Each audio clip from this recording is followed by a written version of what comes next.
Okay. Core జాబ్‌కి సంబంధించి general అవేర్‌నెస్‌లో భాగంగా కరెంట్ అఫైర్స్ నేర్చుకుంటున్నాం గదా! సో, కరెంట్ అఫైర్స్‌లో భాగంగా మనం 2024 జనవరి నుంచి స్టార్ట్ చేసాం. సో, జనవరి, ఫిబ్రవరి కంప్లీట్ అయిపోయినాయి. సో, ఇంకా ఏవన్నా చిన్న చిన్నవి మర్చిపోయినా కూడా నేను టెలిగ్రామ్ గ్రూప్‌లో అప్‌లోడ్ చేస్తూ ఉంటాను. ఇప్పుడు మార్చికి సంబంధించి మార్చి, ఏప్రిల్ సంబంధించి కొన్ని కరెంట్ అఫైర్స్ ఇంపార్టెంట్‌వి మాత్రం చూసుకుందాం. సో, మనకి మెయిన్‌గా ఒక బిల్లొచ్చిందప్పుడు పౌరసత్వ సవరణ చట్టం అని. సో, సీఏఏ అంటారు దాన్ని. సో, అదొచ్చేసి 2019లో చేశారు ఆ సవరణ చట్టాన్ని. అది అమలు చేశారనమాట. ఎప్పటినుంచి అమలు చేశారంటే 2024 మార్చి 11 నుంచి అమలు చేశారు. డేట్ గుర్తుపెట్టుకోండి. తర్వాత ఆ సవరణ చట్టం ఎప్పుడొచ్చిందో కూడా గుర్తుపెట్టుకోండి. దీనికి సంబంధించి మనకి పాకిస్తాన్ గాని, బంగ్లాదేశ్ గాని, ఆఫ్ఘనిస్తాన్ గాని ఈ ముస్లిం దేశాలుంటాయి గదా! వీటిలో నుంచి 2014 డిసెంబర్ 31 భారతదేశంలోకి వచ్చింటారు గదా! మైనారిటీస్ అంటే హిందువులు కాకుండా సిక్కులు, బౌద్ధులు, జైనులు, పార్సీలు, క్రైస్తవులు. హిందువులు ఎక్కడంటే ఆ దేశాల్లోనే హిందువులు. సో, వాళ్ళక్కడ మైనారిటీస్ కదా! సో, ముస్లిం దేశాల నుంచి ముస్లిం ముస్లింలు కాకుండా మిగతా మతస్థులు ఎవరైతే 2014 డిసెంబర్ 31లోగా భారతదేశానికొచ్చారో వాళ్ళని దీని కింద సిటిజన్స్‌గా వాళ్ళు పౌరసత్వం లభిస్తదనమాట వాళ్ళకి. భారతదేశ పౌరసత్వం లభిస్తది. సో, ఏ దేశాల నుంచి పాకిస్తాన్ నుంచి, బంగ్లాదేశం నుంచి, ఆఫ్ఘనిస్తాన్ నుంచి ఎప్పట్లోగా 2014 డిసెంబర్ 31లోగా వచ్చిన హిందువులు, సిక్కులు, బౌద్ధులు, జైనులు, పార్సీలు, క్రైస్తవులు అంటే ముస్లింలు తప్ప మిగతా ఎవరైనా కూడా. సో, అక్కడి నుంచి ఇక్కడికొచ్చిన వాళ్ళని పౌరసత్వం ఇస్తారనమాట. సో, దీన్ని 2024లో అమలు చేశారు. సో, మొదటి దశలో 14 మంది శరణార్థులకి పౌరసత్వం మంజూరు చేశారనమాట. నెక్స్ట్ జమిలీ ఎన్నికలు అంటే తెలుసు కదా! వన్ నేషన్ వన్ ఎలక్షన్ అని స్టార్ట్ చేశారు. సో, లోక్‌సభకి, రాష్ట్ర శాసనసభలకి ఒకేసారి ఎన్నిక నిర్వహించే విధంగా ప్రణాళిక రచించాలని జమిలీ ఎన్నికల్ని స్టార్ట్ చేశారు. అంటే ప్రతిపాదించారు. దాని మీద రామ్‌నాథ్ కోవింద్ మీద అధ్యక్షతన ఒక కమిటీ ఏసారు. ఆ కమిటీ నివేదిక కూడా వచ్చింది.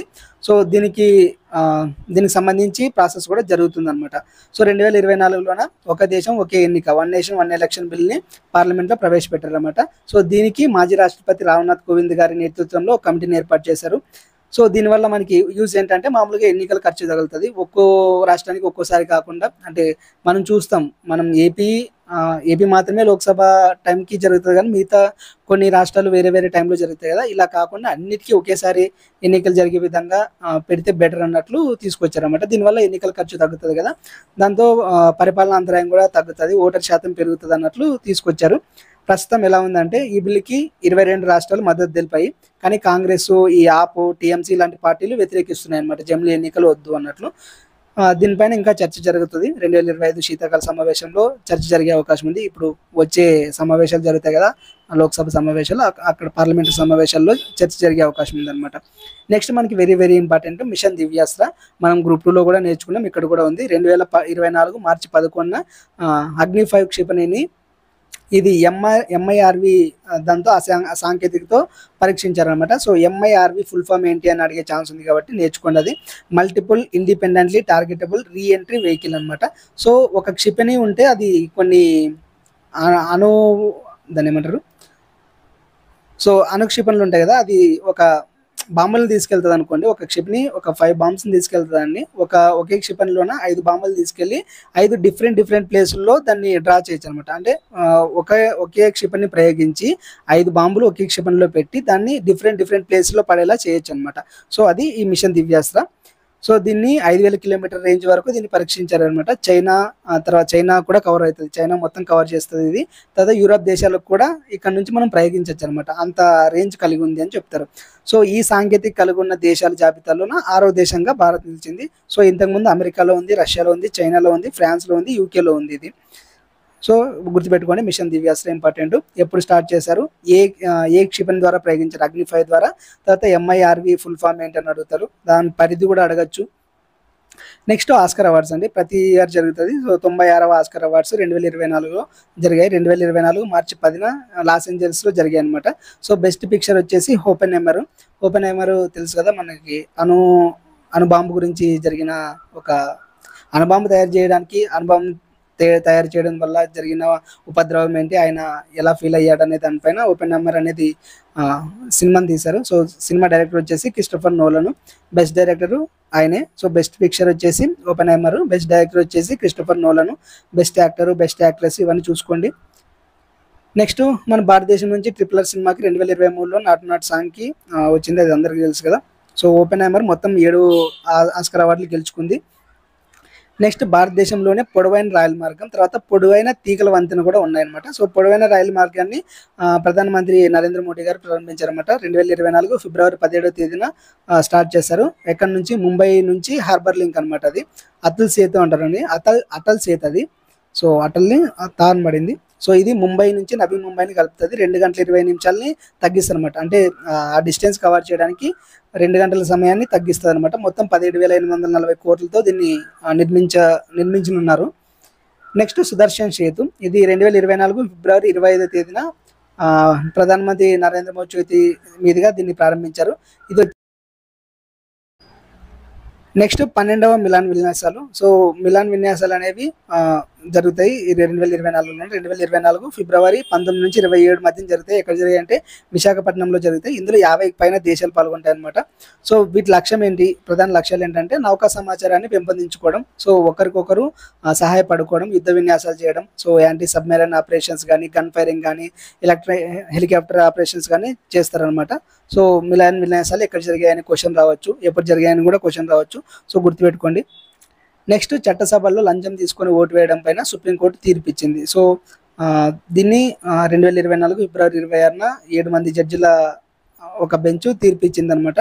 సో ఇది ఎక్కడి నుంచి స్టార్ట్ అయింది? సో ఇప్పుడు రాజ్యసభ ఎంపీలని ఎలక్ట్ చేసుకోవడానికి లోక్సభ సభలో ఓటు వేస్తారు కదా. సో రాజ్యసభ సభ్యులనే కాదు, మనకి రాష్ట్రపతిని ఎన్నిక కూడా లోక్సభ సభ్యులు, రాజ్యసభ సభ్యులు ఎన్నుకుంటారు కదా. సో ఇలా వాళ్ళు ఓటు వేయడానికి లంచం తీసుకుంటారు అనమాట. ఇలా తీసుకోవడం కూడా నేరమే అని సుప్రీంకోర్టు తీర్పు ఇస్తుంది. 1998 జార్ఖండ్ ముక్తి మోర్చా అని అక్కడ ఆ పార్టీ మీద ఉండే కేసు నుంచి ఈ విషయం చర్చలోకి వచ్చింది అనమాట. సో ఫస్ట్ టైం ఎప్పుడు జరిగిందంటే 1998లో ఈ విషయం చర్చలోకి వచ్చింది అని గుర్తుపెట్టుకో. నెక్స్ట్ మనకి ఇస్రో నుంచి భువన్ అనే ఒక పోర్టల్ లాంచ్ చేస్తారు. ఈ భువన్ పోర్టల్లో అనేది ఏం చేస్తుంది అంటే డేటాని అందిస్తారు అనమాట. మనకి సముద్ర సర్వేలు కానీ, భూ సర్వేలు కానీ, లేదంటే వాతావరణం యొక్క సమాచారాన్ని కానీ ఇస్తారు అనమాట. దీనివల్ల వ్యవసాయము, వనరుల నిర్వహణ, విపత్తు నిర్వహణ వీటికి సహాయపడుతుంది అనమాట. సో 2024లో కొన్ని కొత్త ఫీచర్లు వచ్చే దాంట్లోన 3D మ్యాపింగ్ అని, రియల్ టైం వాతావరణ నివేదికలు కూడా అందిస్తారు అనమాట. సో ఏఐని యూజ్ చేసుకొని డేటాని విశ్లేషిస్తుంది. తర్వాత స్మార్ట్ సిటీని ప్లాన్ చేస్తుంది, రోడ్డు నిర్మాణం కోసం ఉపయోగపడుతుంది. సో ఇస్రో భువన్ పోర్టల్ గుర్తుపెట్టుకోండి. భువన్ పోర్టల్ని ఎవరు అప్డేట్ చేశారు, తర్వాత ఎవరు తీసుకొచ్చారంటే ఇస్రో. తర్వాత మనకి ఇస్రోనా, డిఆర్డిఓనా అని కొన్ని సంస్థల పేర్లు ఇస్తారనమాట. సో భువన్ పోర్టల్ దేనికి పనిచేస్తారని కూడా అడగచ్చు. నెక్స్ట్ అంతరిక్ష రంగంలోన 100% ఎఫ్డిఐకి అనుమతించింది. మనకి ఎఫ్డిఐ అంటే తెలుసు కదా, ఫారెన్ డైరెక్ట్ ఇన్వెస్ట్మెంట్స్. సో మనకి ఫారెన్ నుంచి ఎవరైనా విదేశీయులు ఎవరైనా మన దేశంలో పెట్టుబడులు పెట్టాలంటే అది కూడా అంతరిక్ష రంగంలో పెట్టుబడులు పెట్టాలంటే ఇంతకుముందు 75% వరకు మాత్రమే పెట్టుబడి పెట్టడానికి అవకాశం ఉండేది అనమాట. ఇప్పుడు కొన్ని వాటిలోన 100% వరకు ఎఫ్డిఐకి అనుమతించింది. సో ఎప్పుడు అనుమతించింది అంటే 2024 ఫిబ్రవరి 21 తేదీన కేంద్ర కేబినెట్ అనుమతించింది అనమాట. సో దీంట్లోన కొన్ని శాటిలైట్ మ్యానుఫ్యాక్చరింగ్ కానీ, లాంచ్ వెహికల్స్ కానీ, వాటిలోని గ్రౌండ్ సిస్టమ్స్ కానీ వీటికి తయారీలోన 100% ఫారిన్ ఇన్వెస్ట్మెంట్లని యాక్సెప్ట్ చేస్తారనమాట. కొన్ని వేరే రకాలు ఉంటాయి కదా, శాటిలైట్ డేటాకి సంబంధించి కానీ వాటికి సంబంధించి ప్రభుత్వం యొక్క అనుమతి పొందాల్సి వస్తుంది అనమాట. సో దీనివల్ల మనకి పెట్టుబడులు పెరుగుతాయి, తర్వాత స్టార్టప్లకి మద్దతు వస్తుంది, ఉపాధి అవకాశాలు కూడా పెరుగుతాయి అనమాట. నెక్స్ట్ మనకి 3 కొత్త నేర చట్టాలు ఉన్నాయి కదా. సో ఇవి చాలా ఇంపార్టెంట్. దేని ప్లేస్లో ఏవొచ్చింది అనేది బాగా గుర్తుపెట్టుకోండి. తర్వాత ఎప్పుడు వచ్చాయి? 2024 జూలై 1 నుంచి అమలులోకి వచ్చాయి. సో మనకి భారతీయ న్యాయ సంహిత, తర్వాత ఇది వచ్చేసి ఇండియన్ పినల్ కోడ్ ప్లేస్లో వచ్చింది. తర్వాత క్రిమినల్ ప్రొసీజర్ కోడ్ కింద భారతీయ నాగరిక సురక్ష సంహిత వచ్చింది.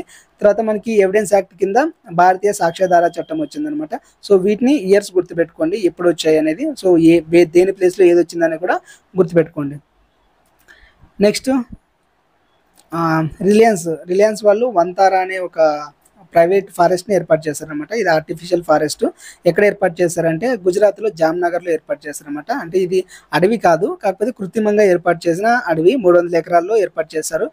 సో వంతారా అంటే ఏంటి అని అడగచ్చు, లేదంటే ఎవరు ఏర్పాటు చేశారని అడగచ్చు, ఎక్కడ ఏర్పాటు చేశారని అడగచ్చు. సో గుర్తుపెట్టుకోండి. నెక్స్ట్ మానవ అభివృద్ధి సూచి 2023-24 సంబంధించి హ్యూమన్ డెవలప్మెంట్ ఇండెక్స్. సో దాంట్లో మన భారతదేశం ఎక్కడ ఉందనేది చాలా చాలా చాలా ఇంపార్టెంట్. సో సూచీలని ఎక్కువ ఇస్తాడు, నివేదికల్ని కానీ సూచీలని కానీ చాలా ఎక్కువ ఇస్తాడు. సో ఈవెన్ జీడిపి రిలీజ్ చేసింది 2024 మార్చిలో రిలీజ్ చేసింది ఇది. సో మొత్తం 191 దేశాల్లోన మానవ అభివృద్ధి సూచిలో భారతదేశం యొక్క స్థానం వచ్చేసి 134వ స్థానంలో ఉంది. 2022లో 130 స్థానంలో ఉండేది, ఒక స్థానం మెరుగుపడింది అనమాట. సో ఇప్పుడు 134 స్థానంలో ఉంది. సో మీడియం లెవెల్లో ఉందన్నమాట. మీడియం హెచ్డిఐ కేటగిరీలో ఉంది. 0.644% ఉంది. సో భారతీయుల యొక్క ఆయుర్దాయం వాళ్ళు ఎన్ని సంవత్సరాలు బతుకుతారంటే 67 సంవత్సరాలు బతుకుతారు, యావరేజ్గా 67 సంవత్సరాలు బతుకుతారని. సో వాళ్ళు స్కూలింగ్ ఏజ్ ఎంత అంటే 6.6 ఇయర్స్ అని పెట్టారు. నెక్స్ట్ నేషనల్ ఇన్కమ్ ఎలా ఉంది పర్ క్యాపిటల్ అంటే ఒక్కొక్కరికి తలసరి ఆదాయం ఎంత ఉందంటే $6,951 చెప్పారనమాట. నెక్స్ట్ లింగ అసమానత సూచిలో కూడా 108వ స్థానంలో ఉంది. సో మహిళా సాధికారతలో కొంచెం పెరుగుదల కనిపిస్తుంది అనమాట. నెక్స్ట్ ఇంకొకటి పాస్పోర్ట్లో కూడా ర్యాంకింగ్ ఇస్తారనమాట. సో ఒక పాస్పోర్ట్ని తీసుకెళ్ళి మనం ఎన్ని దేశాల్లో ఫ్రీ వీసాగా తిరగచ్చు అంటే దానిపైన కూడా ర్యాంకింగ్ ఇస్తారనమాట. సో శక్తివంతమైన పాస్పోర్ట్ ర్యాంకింగ్ జాబితాలో భారత స్థానం ఎక్కడుంది. సో దీన్ని ఎవరు రిలీజ్ చేస్తారంటే హెన్లీ పాస్పోర్ట్ ఇండెక్స్ వారు రిలీజ్ చేస్తారనమాట. ఇప్పుడు భారతదేశం వచ్చేసి 82వ స్థానంలో ఉంది. సో భారతదేశ పాస్పోర్ట్ని ఉపయోగించుకొని 58 దేశాలకి వీసా లేకుండా ప్రయాణం చేసుకోవచ్చు. సో 2023లోన ఇదే సూచిలోన భారత్ 80వ స్థానంలో ఉండేది. 2024లోన 3 ర్యాంకులు మెరుగుపడింది అనమాట. సో ఇప్పుడు 82వ స్థానంలో ఉంది. సో భారత్ పాస్పోర్ట్ యొక్క శక్తి పెరుగుతుందన్నమాట. Next the world of organic agriculture అనేది ఒక నివేదిక ఉంది. సో ఈ రిపోర్ట్లో ఏం తెలిసిందంటే భారతదేశంలో ఆల్మోస్ట్ 2.8 మిలియన్ హెక్టార్లలోన ఆర్గానిక్ వ్యవసాయం జరుగుతుంది అని చెప్తారు. మనకి ఇప్పుడు సేంద్రియ వ్యవసాయం బాగా ఫేమస్ అవుతుంది కదా.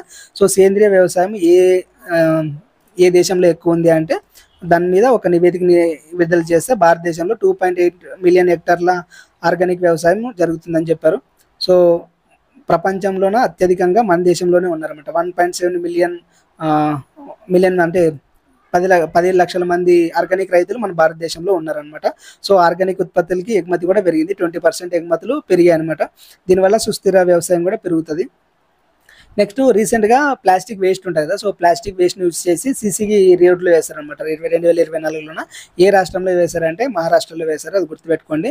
నెక్స్ట్ వార్డులోనే మనకి ఇప్పుడు ఏఐ చాలా ఇంపార్టెంట్ కదా. సో ఏఐలో ప్రపంచంలోనే మొట్టమొదటి ఏఐ సాఫ్ట్వేర్ ఇంజనీర్ ఎవరంటే డెవిన్ అనమాట. సో 2024 మార్చిలో రిలీజ్ చేశారు. అమెరికా చెందిన కాగ్నిషన్ అనే ఒక ఏఐ సంస్థ డెవలప్ చేసింది. డెవిన్ అనే ఒక ఏఐ సాఫ్ట్వేర్ ఇంజనీర్.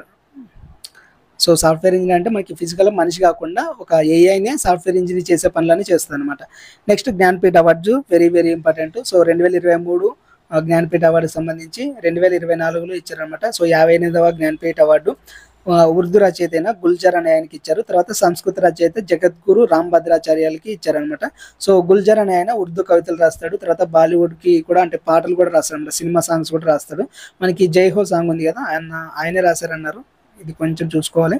సో ఒకసారి చెక్ చేయండి. అది గుల్జర్ అనే ఆయన ఉర్దూ కవితలు రాస్తాడు, బాలీవుడ్లో కూడా పాటలు రాస్తాడు అనమాట. నెక్స్ట్ జగద్గురు రాంభద్రాచార్య, ఈయన సంస్కృతంలో 80 గ్రంథాలు రచించారు, సంస్కృత కవి అనమాట ఆయన. నెక్స్ట్ కేంద్ర సాహిత్య అకాడమీ అవార్డ్స్ 2023కి సంబంధించి 2024 జనవరి 24ని ఇచ్చారనమాట. సో జనవరిలో ఇచ్చారు, 24 భాషల్లో ఇచ్చారనమాట సాహిత్య అవార్డులు. మనకి తెలుగుకి సంబంధించి బుడుగు రచయిత ముల్లపూడి వెంకటరమణకి ఇచ్చారు. సో బుడుగు కథల కోసం అవార్డు ఇచ్చారనమాట. సో ఇతర విజేతలు ఎవరున్నారంటే హిందీలో సంజీవ్ అనే ఆయనకి ఇచ్చారనమాట. సో ముజే జనానా హై అనే రచనకు గాను ఇచ్చారు. తమిళ్లో రాజ్ కుమార్ అనే ఆయనకి ఇచ్చారు. సో ఇదండి మనకి కొన్ని కరెంట్ అఫైర్స్. మిగతావి నెక్స్ట్ క్లాస్లో చెప్తాను. కొంచెం నేను ఎన్టీపీసీకి ప్రిపేర్ అవుతున్నాను, నాకు 11th ఉంది. సో 11th ఎగ్జామ్ ఉంది కాబట్టి కొంచెం దాని మీద ఎక్కువ కాన్సన్ట్రేట్ చేస్తున్నాను, అందుకే మీకు టైంకి క్లాసులు ఇవ్వలేకపోతున్నా. ఏం వరి అవ్వకండి, నేను అంతా కంటెంట్ అంతా ప్రొవైడ్ చేస్తాను. మీకు డేటు వచ్చేలోగా మీకు మొత్తం కంటెంట్ ఉంటుంది. కాకపోతే పెట్టింది ఎప్పటికెప్పుడు జాగ్రత్తగా రివిజన్ చేసుకుంటుండండి. సో కంటెంట్ అయితే డైలీ వస్తుంది మీకు. ఒక్కోసారి క్లాస్ రాకపోయినా కంటెంట్ అయితే ఖచ్చితంగా మీకు టెలిగ్రామ్లో ప్రొవైడ్ చేస్తా. Thank you for watching. Tata. And కొంతమందికి మెంబర్షిప్ ఎలాగ తీసుకోవాలో తెలియదు అంటున్నారు, వాళ్ళ కోసం చెప్తున్నా. మామూలుగా ఇప్పుడు మీరు ఛానల్ ఓపెన్ చేస్తే మీకు సబ్స్క్రైబ్ బటన్ ఉంటుంది కదా, సబ్స్క్రైబ్ బటన్ పక్కనే జాయిన్ బటన్ ఉంటుందండి. సో జాయిన్ బటన్ క్లిక్ చేస్తే మీకు అక్కడ 2 ఆప్షన్స్ ఉంటాయి, 89 అని 189 అని. సో మీ ఇష్టం ఏదైనా తీసుకోవచ్చు. సో 89 తీసుకోవచ్చు, 189 తీసుకోవచ్చు. సో ఏదో ఒకటి క్లిక్ చేస్తే దాంట్లో పేమెంట్ అడుగుతుంది. సో ఫోన్పే, పేటిఎం లేదంటే కార్డ్స్ ద్వారా కూడా మీరు ఏటీఎం కార్డ్, డెబిట్ కార్డ్స్ ద్వారా కూడా పే చేయొచ్చు. సో పే చేస్తే మీకు మెంబర్షిప్ యాక్టివేట్ అవుతుంది. సో మెంబర్షిప్లో ఉండే వీడియోస్ అన్ని మీరు చూసుకోవచ్చు అనమాట. దాంతోపాటు ఆ మెంబర్షిప్ ట్యాబ్లోనే మనకి టెలిగ్రామ్ లింక్ ప్రొవైడ్ చేస్తాను. దాంట్లో టెలిగ్రామ్లో కూడా జాయిన్ అవ్వచ్చు అనమాట. సో తీసుకోవాలనుకున్న వాళ్ళు ఇలా తీసుకోండి. ఓకేనా? Thank you.